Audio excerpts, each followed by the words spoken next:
Okay, so this is a quick lesson on how to use a program called Sketchup, which is online. So you type Sketchup into Google, click on the link, and then you've got to go to the right here where it says try Sketchup. And we're using the primary, secondary for schools because that is free to use online. Get started. You will then click on I am a student, continue, and launch. You click on start modeling. Now mine is already logged in. For you, it might come up with a box where it's going to ask you to put in your organization's details. So what that means is you put in your login that you use to log onto the computer or log into your OneDrive or Teams or Outlook. Now, what is SketchUp for? Basically, SketchUp is a 3D modeling software.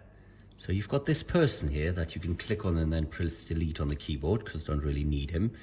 And like every program, we've got a couple of tools. On the left, we've got a couple of tools on the right. We've got some things you can do at the top.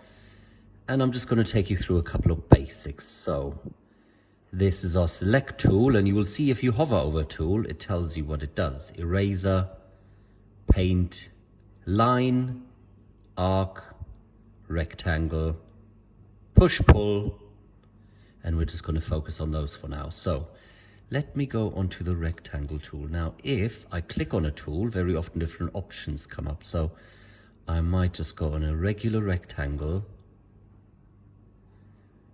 and draw. And then what I can do with my rectangle is I can go on the push-pull tool and then, you can see the little dots that appear, make it a 3D shape.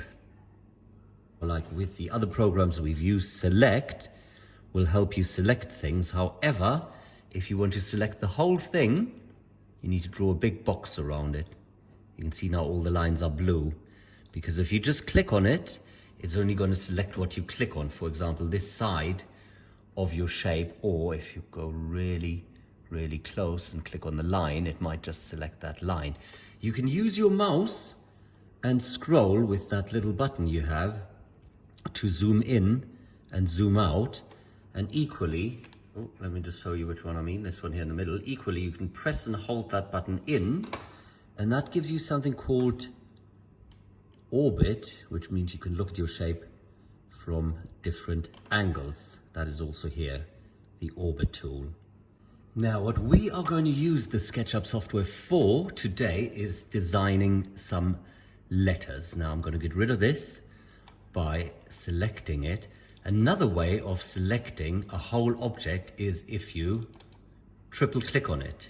And then I can simply press delete. Now let's have a quick look at settings on this side. Here at the bottom is one where we can change our units. So we want to change that from what it's on now, which is inches, to millimeters. Now if I want a really accurate rectangle, I could type in, let's say I'm going to make it 10 by 60 millimeters. So I type in 10, 60, which you can see down here, and then simply press enter.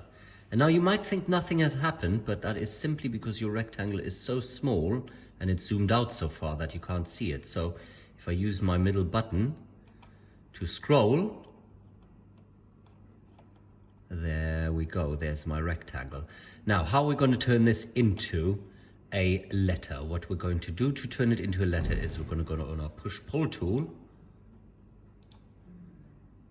click on it, let go, and then pull it up. And again, you can see your measurements here. We can make this really accurate, make it an exact size. So let's make it 70 millimeters. Now, when you do this, it doesn't really matter if you use the exact same measurements, but try to use the distance box by typing in measurements rather than just drawing it freehand.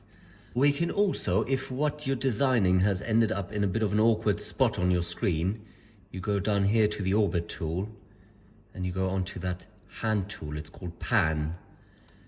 And pan lets you just grab something and move it to a different position on the screen. So you've got pan, you've got orbit, which means you can turn it around. And then of course you've got the zoom tool here as well to zoom in and out. But if you have the key on your mouse, it's much easier to use. Right.